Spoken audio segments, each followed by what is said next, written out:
Hey everybody, welcome to episode 3 of Ask the Anabolic Doc with Dr. Thomas O'Connor, brought to you by anabolicdoc.com and metabolicdoc.com, both of which you can get his new book, America on Steroids, A Time to Heal. Doctor, let me just say, one thing I want to say right away is the greatest part about this show to me is, you know, I do all these interviews and so forth and so on. Some of them are entertaining, some of them are inspirational, but I don't think anyone's life is ever going to get saved based on someone telling you how many reps to do on a curl. But this show could very well save somebody's life or several people's lives, and that's an amazing thing. So again, thank you for being here and for doing this so much. Thank you so much, Ron. This is all I want to do. This is my life now. Okay, so the book is out. I have advanced copy, so I'm almost done with it.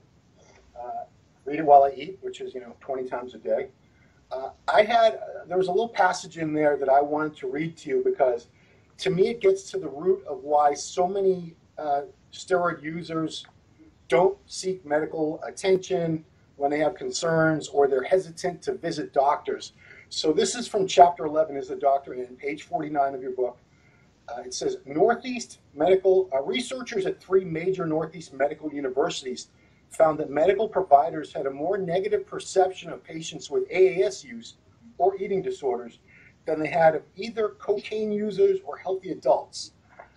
So if I walk into a lot of doctors' offices and they look at me and see I'm a big muscular guy and I come clean and say I've been using steroids on and off for X amount of years, very heavy, super physiological amounts beyond TRT in many, many cases, they're going to, look down on me. They're going to judge me worse than they would somebody who, lives in a crack house and smokes crack all day.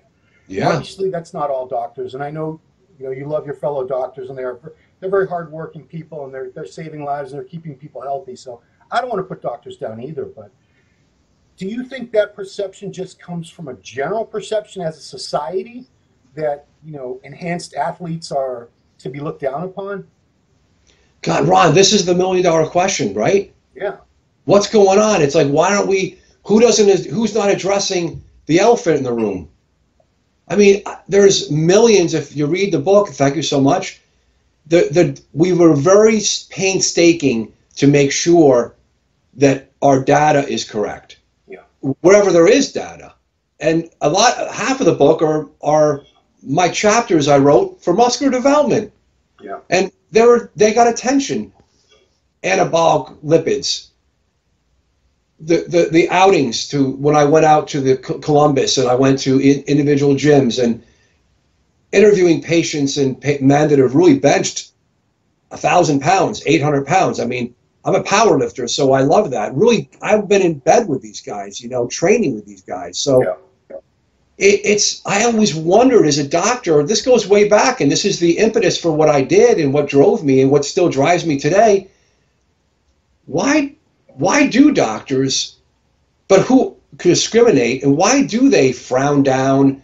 Why do guys come in? Why is my business booming? Yeah. It shouldn't be. So... come on, Ron. So, yeah. I mean, I'm a doctor, and then so when I started getting involved, when I became a medical student and resident in New York and the Northeast, so here in New York City and Hartford, Connecticut. Yeah. Not much difference between where I am and Boston, right? Correct. It's about a 2-hour drive. Yeah. So, but we got this. I mean, the medical centers in Hartford, New York City, and Boston it's the Northeast, right? It's hardcore, inner city. We got drugs, right? Yeah. We got all the stuff you said. So, I mean, when that first night, and I know it was on we have a new website, and it was so I've done, I don't know, so many, like you, how many articles, like hundreds, we can't read, we don't even know. I got articles I find articles under my bed, like, I remember this article? Let's resubmit this for the 5th time. So, when I first patient came in 2003, and it was a big guy on steroids. I mean, big, 5'7", 260, gorgeous, jacked to the gills. And that's the back of the book. It's on the back of the book. And yeah, that's the guy. Okay. Your first patient, your first steroid user. He was in atrial fibrillation.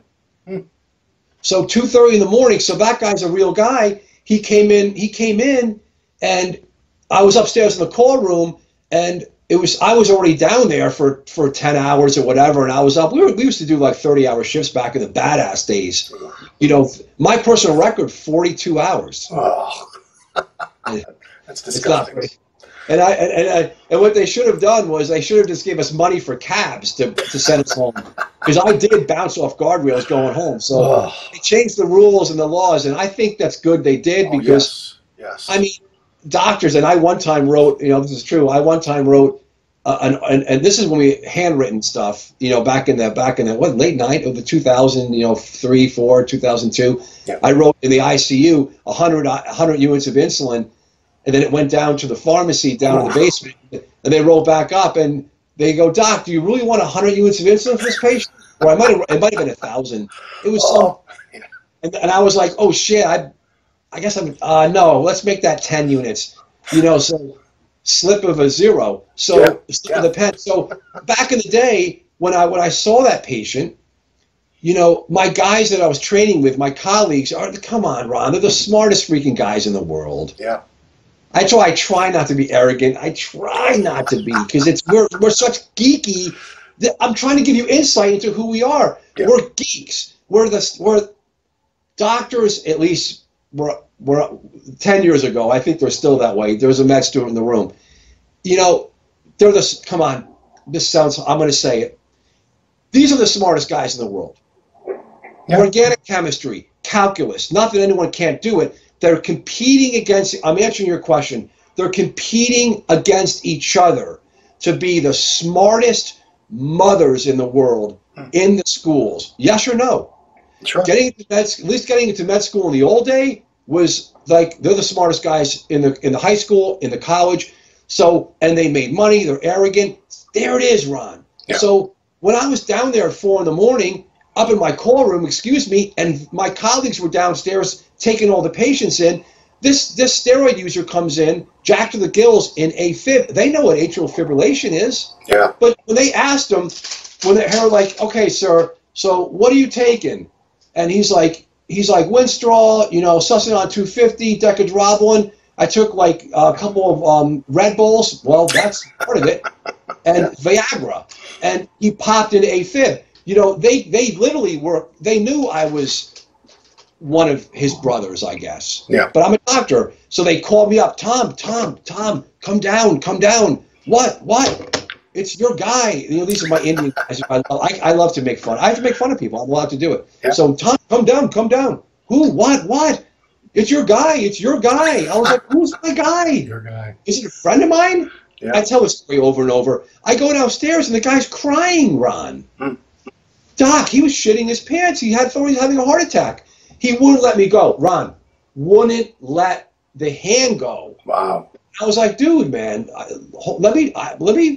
let's guys get the cardiac exam drip going. Let's get the work. Let's get his labs. Let's get an EKG. They did this stuff already. It's all for the show. So, you know, we worked him up that night. The next morning, we have a morning called morning. Every morning we have overnight. We present. Are you guys still doing that morning report?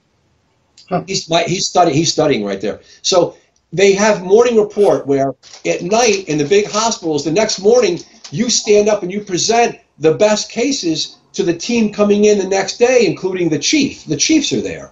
This is how we do it, Ron. This is how we become doctors in America. Still the best country in the world, right? Yeah, I think so. I mean, so we're doctors. There's other countries that are great too. But this is how UK does it. Japanese, Germans, they all do it this way. It's a brotherhood. It's a sisterhood. So I present the case. Ron, I present the guy's case. I blew him out of the water. They didn't. The chief cardiologist who we were presenting to and the top chief senior internist, these are real full attendings. These are the top, you know, these are doctors in their 40s to 50s, where I am now. Yeah. And the guy pulls me aside and he goes, Doctor, Tom, you have to study this. We don't know anything. I think there's a lot of people that are using steroids that are going to get hurt because we, as doctors, know nothing. Ron, that's the beginning. Yeah. So doctors don't, here's my answer to you. Doctors don't, they're the smartest guys in the world, but there's something that they actually now don't know. And they don't know about, I have so much stuff on my desk.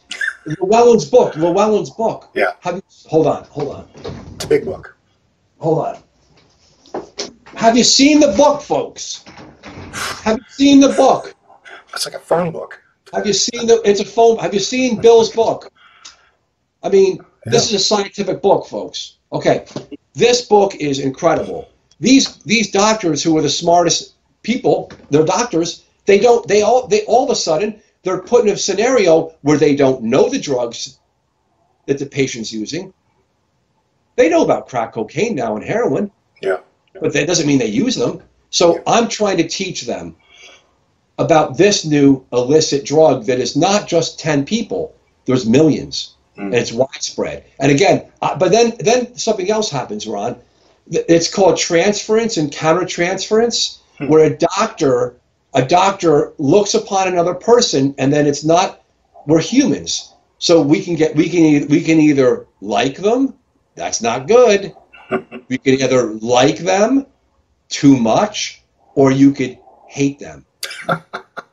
Wow. Oh, Ron. Well, you're human beings, you know. You're human. You're beings. human. So we're professional. So you know what happens, Ron. They don't understand the people. Now, this is a doctor. Now, back in the day, I used to say, when I was more aggressive, and I was more aggressive 10 years ago, I'd say, these are pencil neck geeks. Yeah. Well, these are not guys in high school and college. In Syracuse, I used to leave the Hill and go down and train at Hercules Health Club with a lot of badass guys. You know what I'm talking about? Yeah. Okay? Lifting some heavy weights, and yeah, there were steroids. 1982, 83, 1980s to 88, 89. Good times. Strongest. Good times, baby. Back in the days. Yep. Up at Hercules Health Club. So I had a twofold life. I was up on the hill, and then I was down in the dungeon during the nights for Ron. Yeah. And there was a lot of orthopedic doctors, I think, that were steroid using, and they're big, strong guys, but not internists. Orthopedic guys, orthopedic experts don't end up dealing with the consequences of the medical consequences, except for ruptured bicep tendons and pec tears. Right. But they don't deal with the psychosocial. They don't deal with the heart disease, the kidney disease, right, Ron? Correct. So when you see an internist or a GP and you come, hey, doc, I want to, talk to you, two things. He doesn't know the drugs. He's going to feel embarrassed. He's going to feel like he's going to feel all of a sudden he's ignorant, and you know something that he knows more. You know something more than he does. Yeah. That he doesn't feel comfortable with that. And then on top of it, he looks at you, Ron, especially a man like you or me. I'm not as big as you, but I've seen pictures of you in the old days. I mean, like, holy shit, some guy the other day, a patient of mine called up and he goes, Doc, Ron Harris, he looks great. He takes up that whole screen. He's just as big as he's ever was. What is Ron do? What is Ron doing? What is it? I go, leave Ron alone. Yeah, leave Ron alone. Leave Ron alone. Ron's a big boy. Ron's a big guy. So there's transference and countertransference from a doctor to a patient and the patient to the doctor. Yeah. So there are people, most of these doctors have not been involved with steroids, right? Right. Yeah. But a lot of doctors have not been involved with heroin, but they're still caring to heroin users. Well, you know what? I have to interject there because, my late sister was a heroin addict and she passed away. But the system, she was treated very well by the doctors that she saw. That I know for sure. They picked, the state or somebody, they would pick her up, take her to a methadone clinic, give her the methadone, drive her back home. When someone's an addict or they're using a drug to feel good or whatever, to get high, I think they're looked at as more of a victim, whereas someone who is using a drug for cosmetic reasons, just to look more jacked, that's kind of looked down on. I think particularly as men, we're looked down on for trying to look better because that's the realm of women. Women can put these giant silicone bags in their chests and poof out their lips with injections, Yes. all this, and nobody blinks. But if a man wants to inject a little test and deca to put some good size on and get stronger, he's a bad guy. Ron, that is the question. Shouldn't we address that in our society? I would love to. I wish we could get that out there and, make people aware that it's a different choice. It's a lifestyle choice. It's quality of life. Like I believe TRT is gaining major ground because as men age and they realize I don't have to get weaker and lose my sex drive and lose all my strength and muscle tone. I could take a little bit of testosterone replacement and I can enjoy a much better quality of life. And that's definitely been happening. Obviously, I mean, if your practice and other practices are proof of that there's a huge need for it. That's only going to, as the population ages, it's only going to become more and more of a demand. So maybe that's going to help with this attitude, and get a lot more physicians on board with the fact that this is doesn't make a person a bad person or a selfish, vain person just because they choose to do this. That, Ron, that's the one piece is what you're saying overall, in my opinion, is it's not a parody. If you're going to care for people as a physician, people do things. They have sex. They do drugs. Yes, they take drugs for personal reasons, which is cosmetic. Men have body dysmorphia now, right? Reverse anorexia. Sure. These men are suffering. So if you're going to be consistent as a caregiver and a healer, how can you turn on from one patient in one room who's suffering from AIDS, from HIV, from drug use, yeah, and or hepatitis, or suffering from the use of IV drug use, which I've been involved, my God, for 20 years with as a physician in inner cities, yeah, and then turn the next patient in the next room, and it's a guy like this, and you're just, see, that's the personal, that's the inappropriate, non-professional side, where that man is using steroids, but we know that he's looking for help, right, and he's going to have now if you don't understand the physiology of how, and that's what this program is, but this is an important part of our program. If you don't understand how steroids puts plaque in the heart, or how it all day long, or how it enlarges, with Dr. Bagish from Harvard wrote, and I'm not using all the big names, but he comes to name, Dr. Bagish at Harvard, he published an article in the American Journal of Cardiology showing that steroid users have early heart failure. Yeah. Come on, guys. But is that TRT, Ron? I No. want to be strong. No, and it's true. It's not. We know, you and I know it's not. Right. But it's very interesting where the line in the sand is, Ron. And how much. So why I'm here in this world, why the Lord put me here in this world with my strengths and my talents integrated, what I love to do, is to be an expert physician, to spread and heal, and also communicate and educate the non-believers and the physicians that should be helping, because I know they want to help, but they have to, again, be humble. We all have to be humble, including me. Take your comeuppance, come down to earth, slow down, and listen to the patient. And if you don't know what to do, refer it. Refer to another expert like me or another endocrinologist. I'm not an endocrinologist. I'm an internist. Right. But refer to someone. So what I want to do is I'm developing a new subspecialty of internal medicine called anabolic medicine. Because there's a need. There's millions of people giving themselves these drugs to themselves with no medical supervision. Yeah, yeah. And it's pro science, and that's the whole world. Now look, Ron, everyone talks openly. Rich Piana and Boston Lloyd are the first guys really to do it. Yeah, yeah.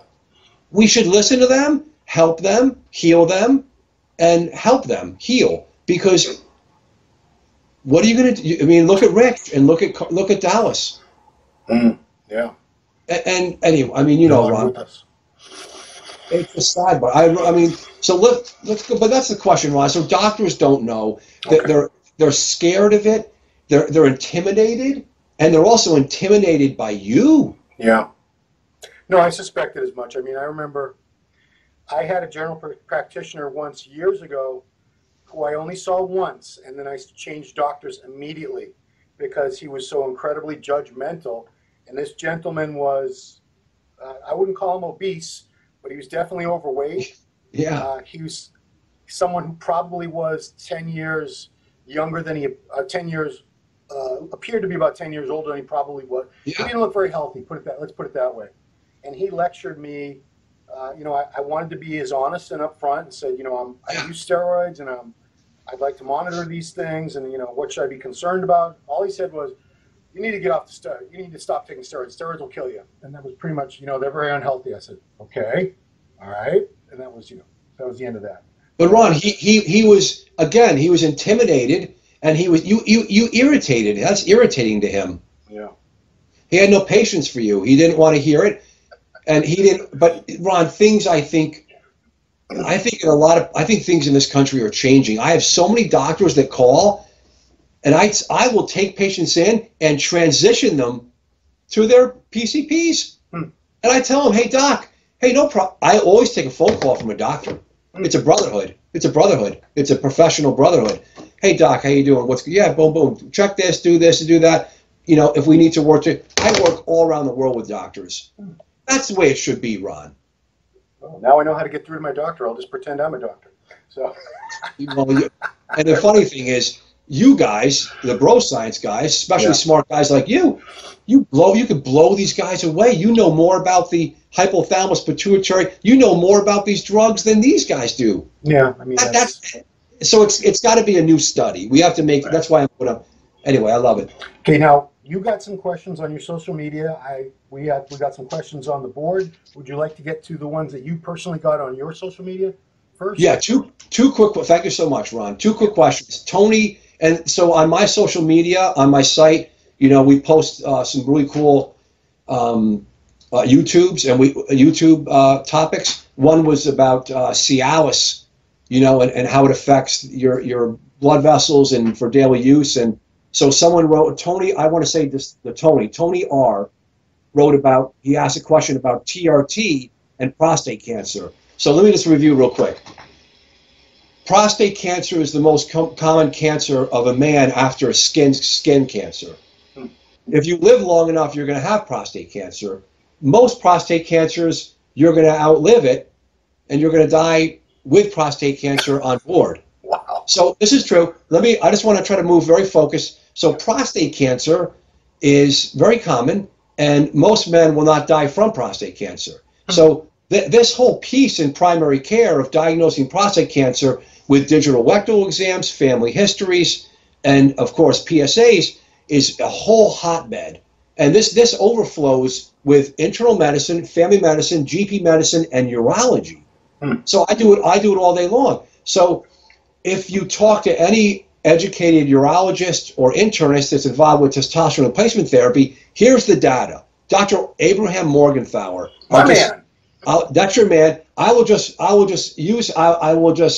in essence reference him globally. So if you're on testosterone, if you're taking it yourself from steroid uses to TRT, your body doesn't know where it comes from. Right. The doses can be different. But if you're on a regular man, you're a middle-aged man, and you're on, let's call it TRT, around 200 or less milligrams, cypionate and anti-ester per week. Yeah. Your levels are high normal. Will that cause prostate cancer? The data is no. It won't. Any doctor that says it does is ignorant and is not reading the data. Now, listen to me closely. If you have prostate cancer, when you initiate your supplemental testosterone, either steroids or your own testosterone from TRT, and you have a small amount of cellular cancer, if you have one cell of prostate cancer that's turned into adenoma, you give it testosterone, exogenous testosterone, that is potentially going to grow and fuel the growth of that existing prostate cancer cell. Okay, is that clear? If you have pre-existing prostate cancer, even in the very, very earliest stages, exogenous testosterone administration is going to feed that cancer. Yes, Make it nice it does. and strong. I see it, guys. I've seen it. I forget the stories. I've seen them, so many of them. So you have to watch the PSAs, even though it's sloppy. Watch the PSAs move. You know, I don't want biopsies of I'm not a urologist. I simply am a medical manager, and I contact and I coordinate the care with all these men. But I could tell you this. I want to be tight today. We'll close the question on this. Abraham Morgenthau found out many years ago that's coming true today based on studies, very good studies actually, that men that are on testosterone for long periods of time have less prostate cancer than men that are not. This is great. So it looks like, it appears that the data supports testosterone replacement may be protective against a man developing prostate cancer. Tony, I hope so. Again, you need to be vigilant. You need to be checked before you go on TRT that you don't have prostate cancer. Prostate cancer versus BPH, they're not easy to tell apart. So you have to have an expert doing it. And then when you're on TRT, you have to watch the prostate. Yeah. And that's my answer. So I hope that helps, Tony. Okay. And the next one, Greg K. Yep. Answered a question about, Doc, you didn't fully answer the question about HCG on test and steroids. Here we go. Greg, here's the deal, Greg. The way I see HCG, there's a variety of, there's certain types, there's scenarios where HCG is used. HCG for PCT, HCG for TRT, and HCG for fertility. Let's go, quick. HCG for PCT? Isn't this great, Ron? This is like, you better be a bro science. I'm not defining the terms, Ron. HCG for PCT. Yes, you're on and off steroids. This is the most important drug, in my opinion, to get a man recovered quick. It does a good job versus Clomid. And then Novadex is mixed in there. I could refer to Llewellyn and some of the basic protocols. Guys know, they use it, and it works. Right? I'm done. So what are the doses? The doses. Oh, he wants the doses. The doses are based on the man. The doses are based on how much steroids you've done and how old you are. If you've done baby doses of steroids, you could run PCT stuff. You can do baby doses of this, 250, 500.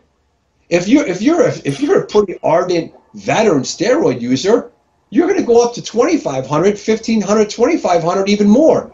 And depending on how long, it's not every day. It's every other day, 3 times a week. And you run it for a period of, let's just make up a time, 4 to 6 weeks. And then you try to wean it. You try to get it off and see how you feel.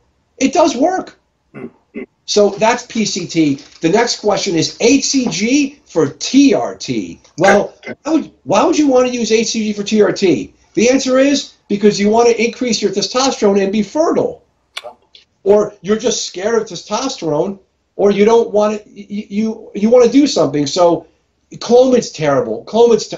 I think what guys want from me is just bottom line stuff. Yeah. Clomid's terrible. Okay. If a man's never used steroids and he's a virgin to androgens and he's low normal, Clomid could work. If you're a man and you've ever have used androgens and you try to use Clomid for a man, I see this all over the country and the world. Urologists are great guys. The guy's suffering with low T from anabolic steroid-induced hypogonadism. The urologist wants to help. Good guy.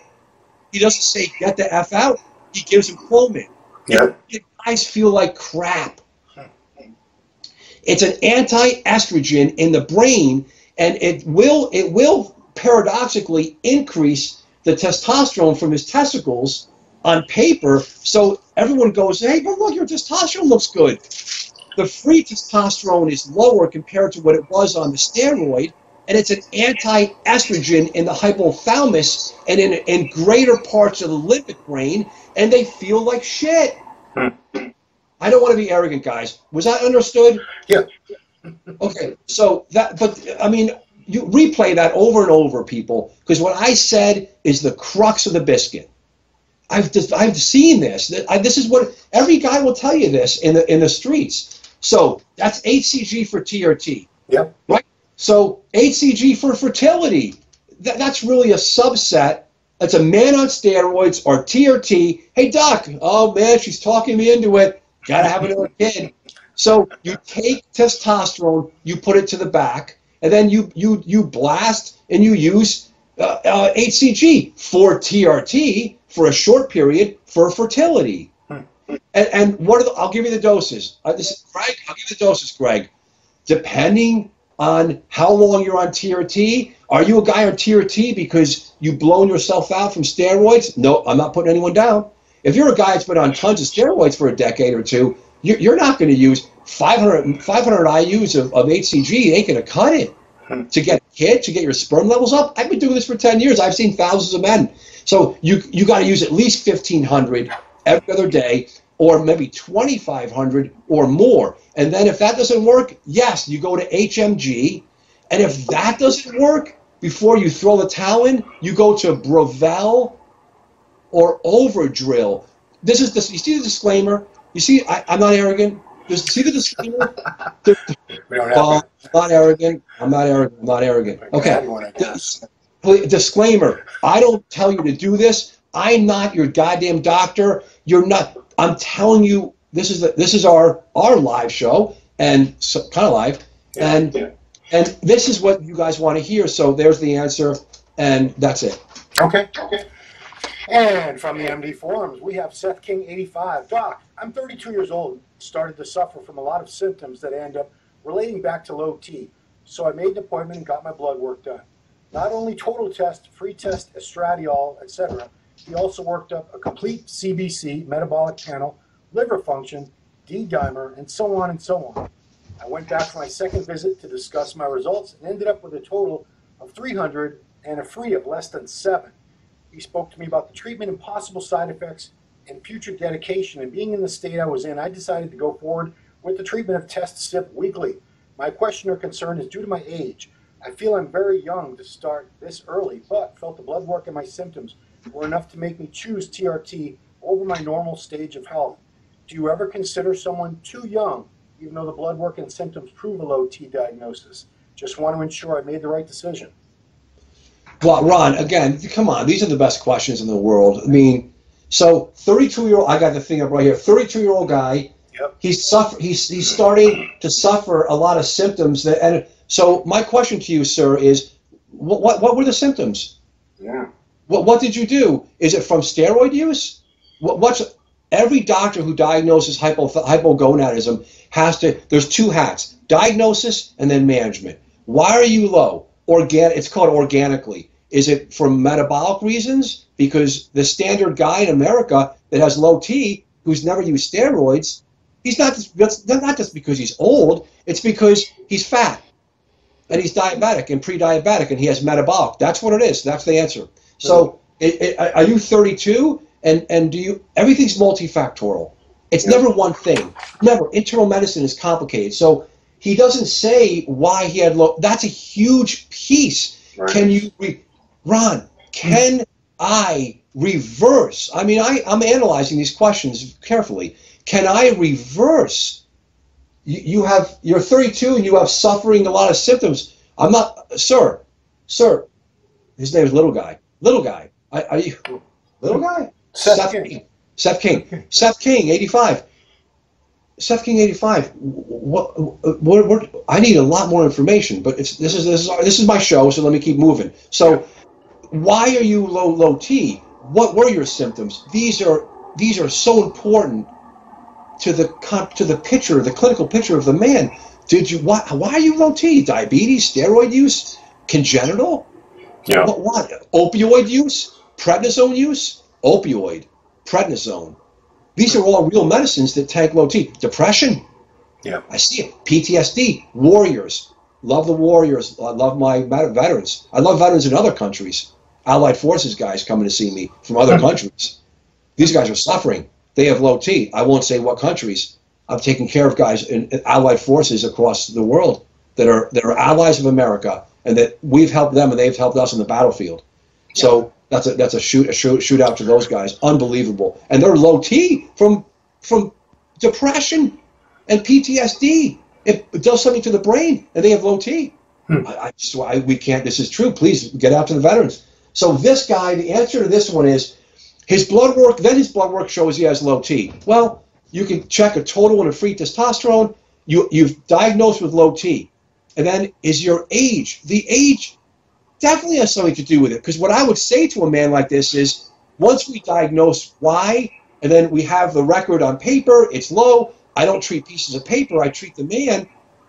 What do you want to do, sir? Are you suffering? Because if we give you testosterone, it would probably help your libido, right? Yeah. Your energy levels. We can't do it for muscle building, but you're going to get in better shape. But do you know, sir, this is my crux. Do you know, sir, that if we start you on testosterone replacement, you're never coming off? Right. And it's like, that's okay, but you know how many guys go, wow, really? I thought we can just pump it up a little bit. No, when you pump it up, a little bit. Whatever goes up has to come down. Yeah. So they don't understand that. And then, of course, I go over my usual stuff about, can the testosterone hurt your heart, prostate? I have a guy coming in because his hair, Ron, he's freaking out from his hair loss from Tren or Depot or Anadrol. And it's like, Ron, this is every man is made up of all these pieces. So acne, bloated, gynecomastia, prostate, your BPH. I mean, it's going to affect all this stuff, right, Ron? Yeah. They're medical. So I say, sir, I mean, let's see. So it's not, sir. So it's little guy, Seth King 85. It's not just your age, but the truth is, so if you're going to live, if you're 32, do you realize you're going to be on testosterone for 50 straight years? Because you ain't ever coming. Should we do the next question? Let's do it. Well, it's your. What do you think, Ron? Help me, Ron. What else? How else would you answer this? Let's put it this way. I'm assuming the majority of people who contact you or are asking you these questions, they have a history of steroid use.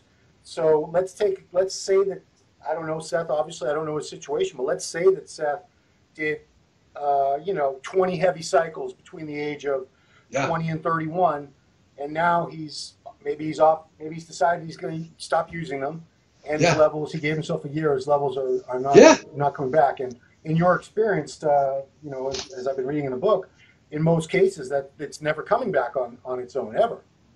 After a year, Ron, after a year, this is what you got, sir. How you feeling?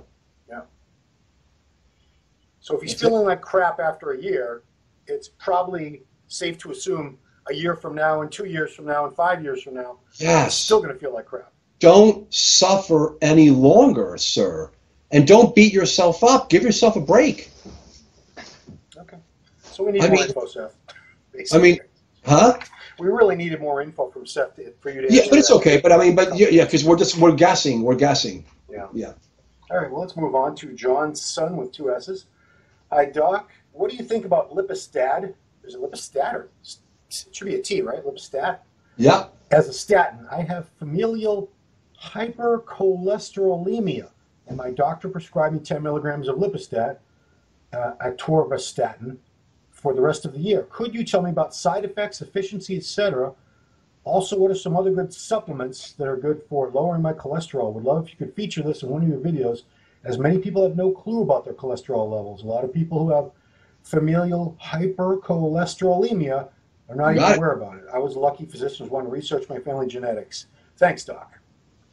Ron, by the way, good job, Ron. Familial hypercholesterolemia. You know, some guys can't make it through med school because they don't have the proper mouth to get through. Cholesterolemia.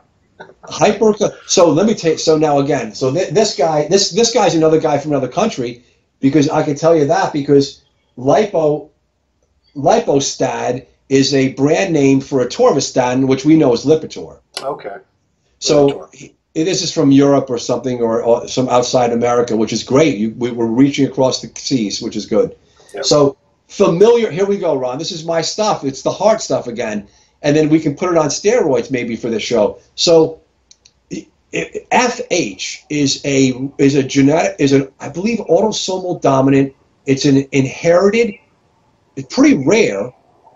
It's a genetic problem with having super high cholesterol.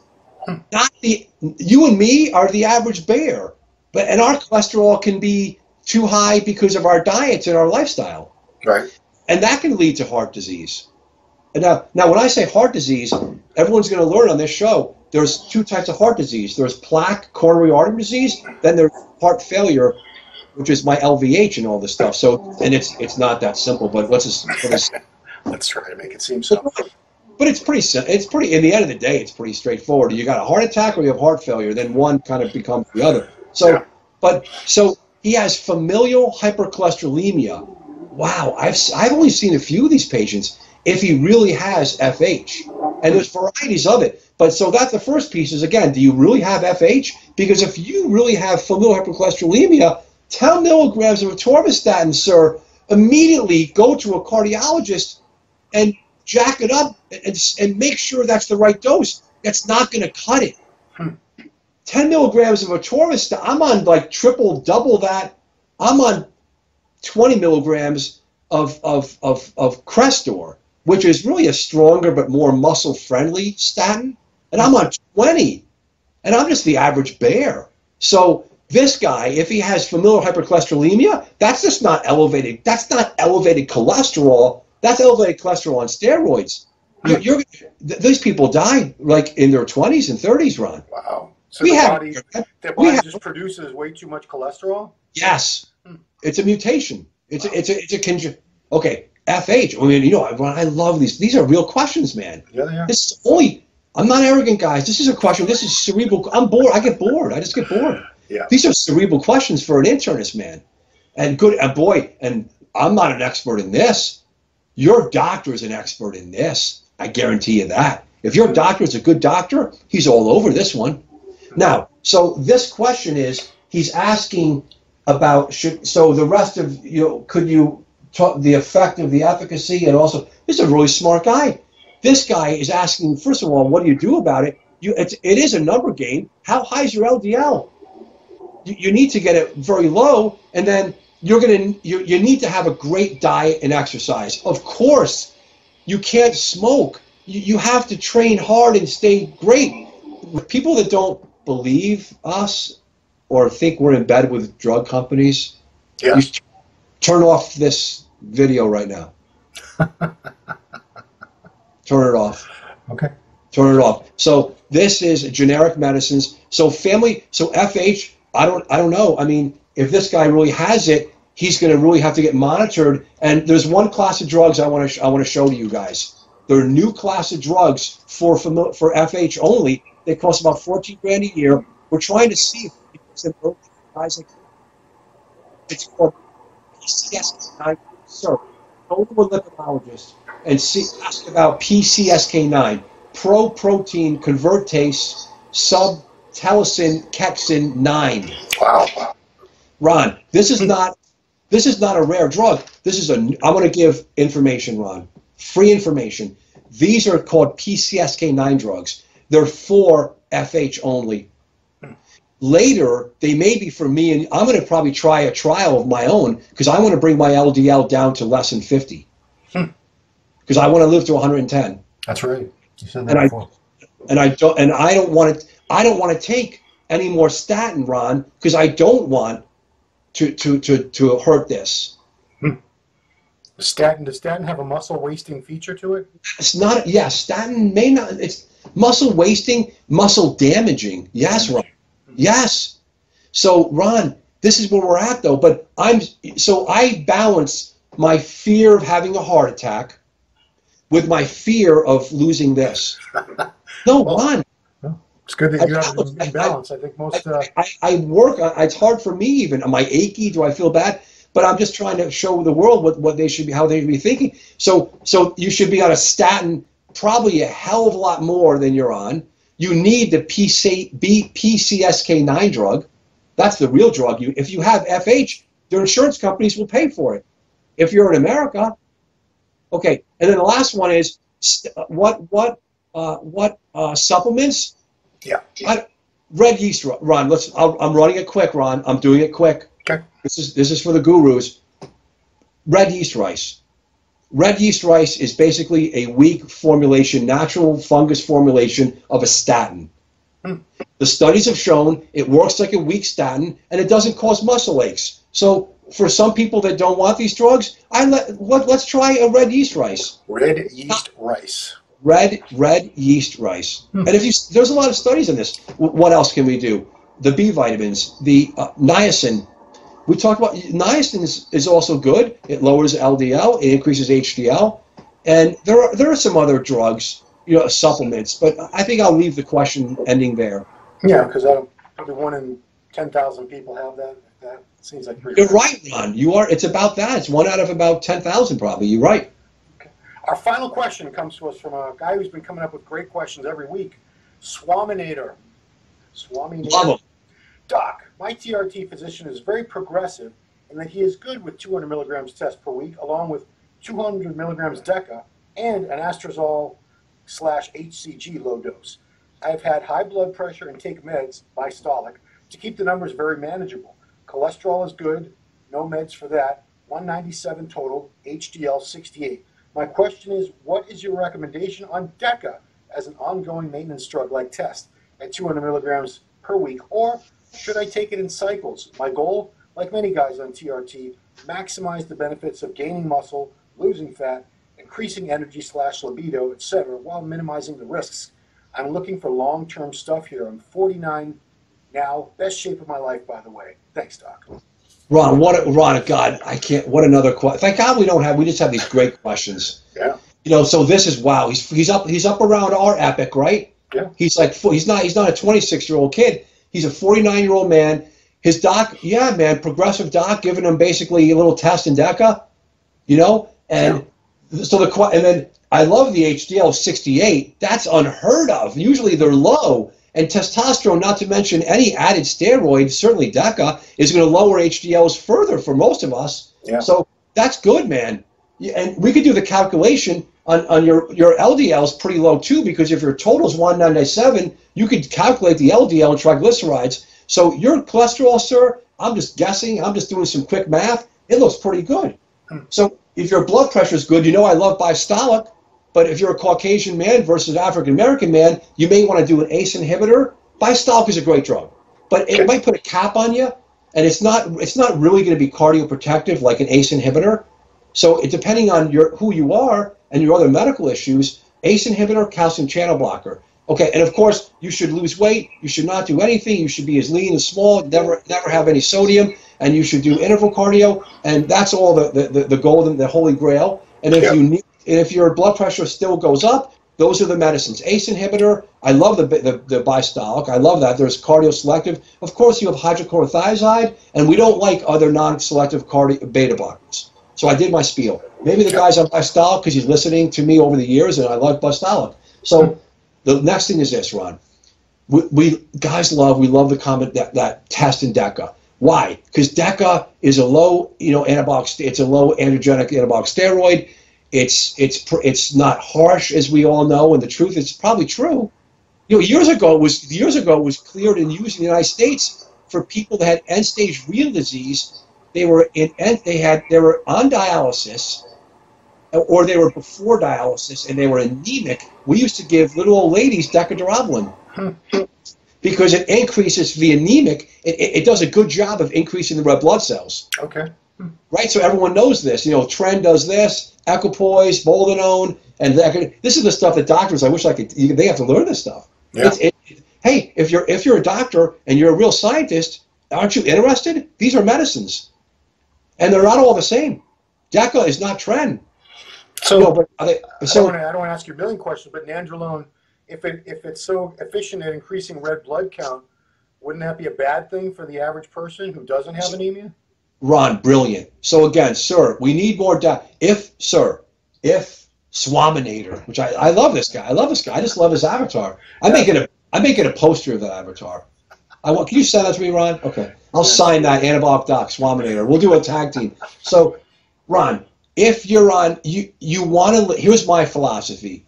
If you want to live, I'm living to 110, right? Right. If you want to live the longest possible life and kick ass, feel good, have sex, kick ass. Lift as much weights as you can, ride bikes, do it, have fun, be out with your family.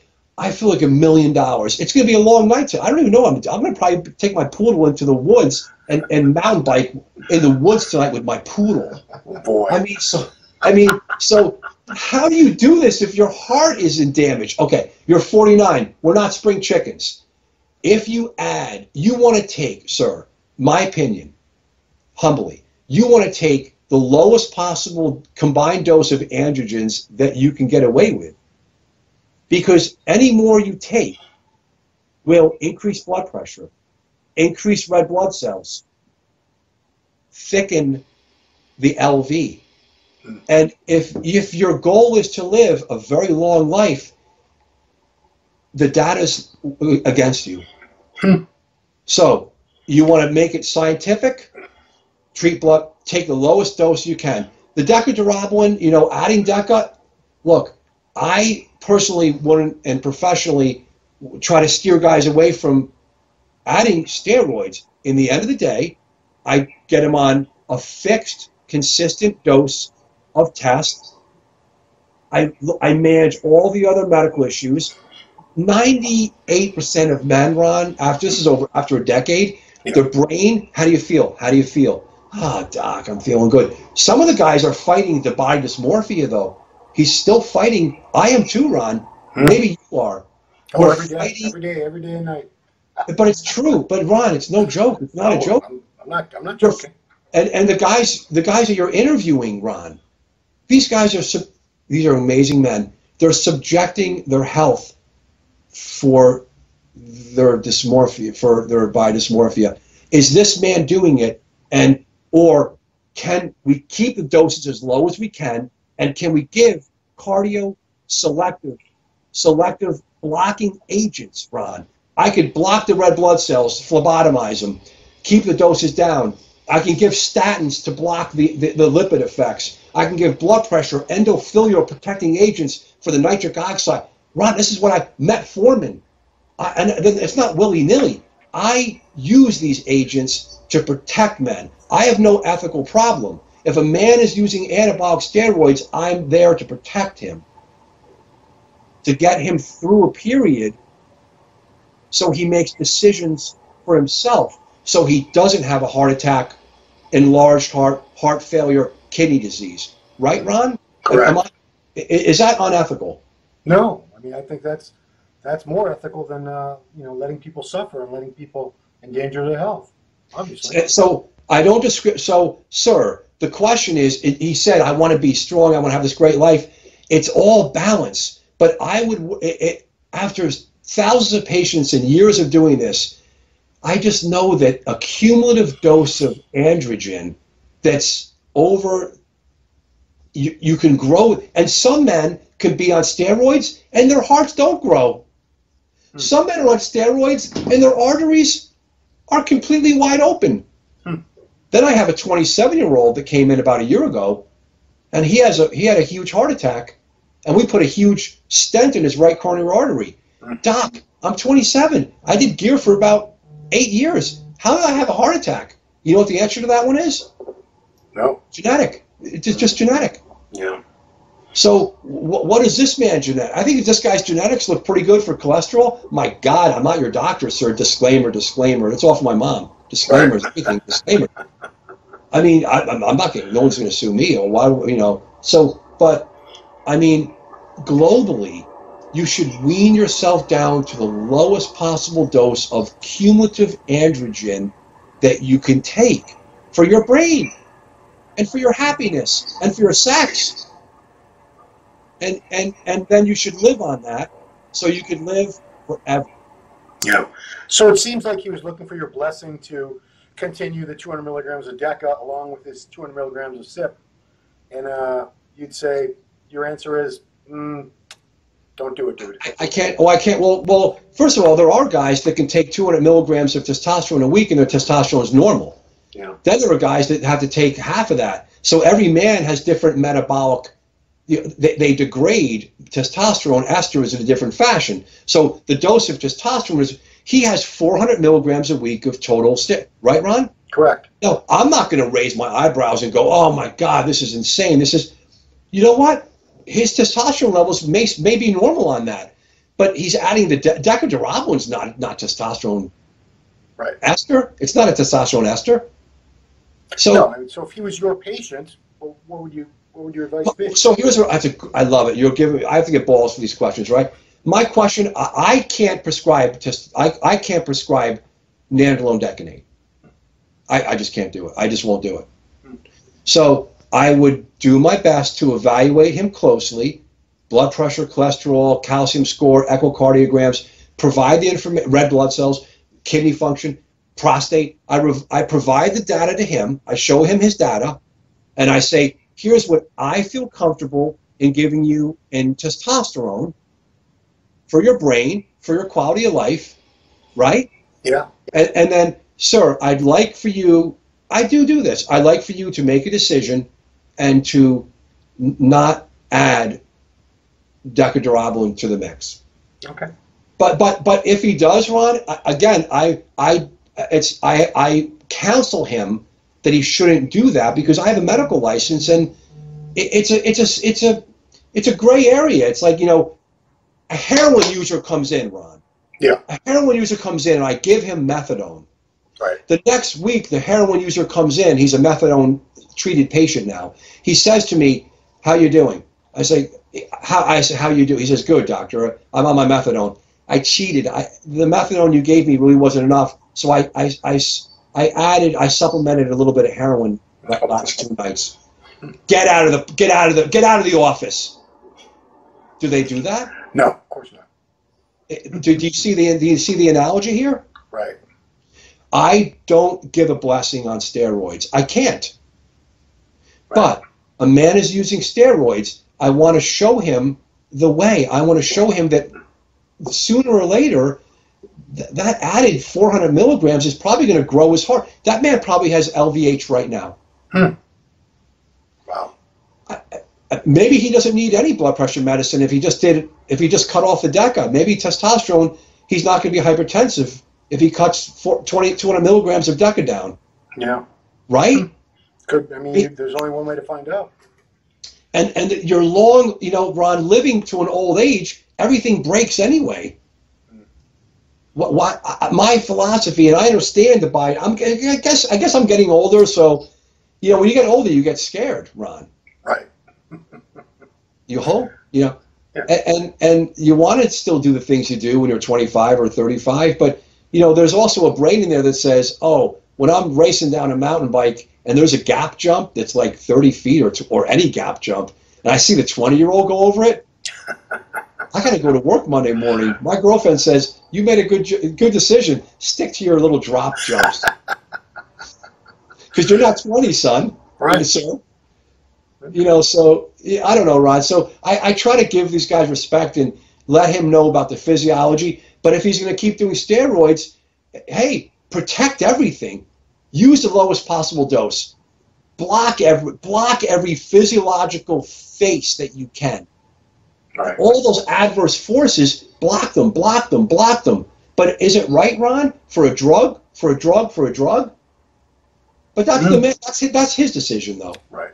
Right. But I have to be, for the public, I'm not going to prescribe anything more than a man who needs testosterone and needs his heart cared for, his fertility, his sex. That's how I color within the lines. Right on.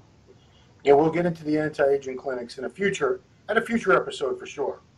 That's definitely something we need to have a discussion on. Yeah. So, for sure. So that has been, wow, we're actually over an hour already. So we need to wrap this up.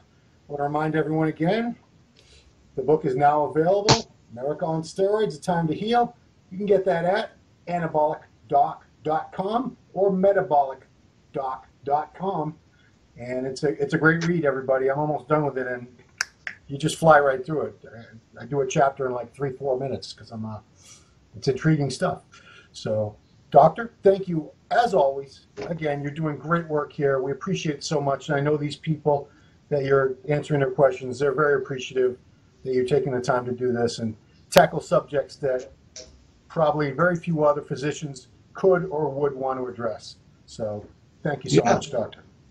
I'll see you guys next week. Get the questions on those forums, please, and let's get some questions. Keep them rolling, please. So this has been another edition of Ask the Anabolic Doc. Catch us next week.